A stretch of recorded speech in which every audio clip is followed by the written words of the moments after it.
How to change Gmail address or email on phone. Hey there, welcome back to the channel, and let's get right into this quick and easy tutorial. To change a Gmail address or email in your mobile device, it is basically very simple. Start off by launching your Gmail application in your mobile device. In your top right corner, you will see a user icon you need to click on over here. There you will see the option of add another account. Now over here, if you have not added a new account, just click on Google. You can also add your Outlook, Hotmail, and so on.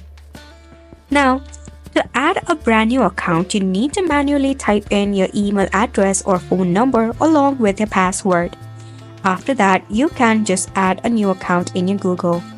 However, if you have already added your account and wish to change it, just tap on the user icon in your top right corner.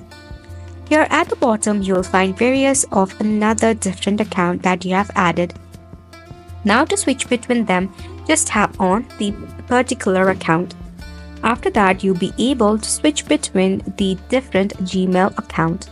Isn't it simple? So make sure to go ahead and give this a try. Thank you so much for tuning in.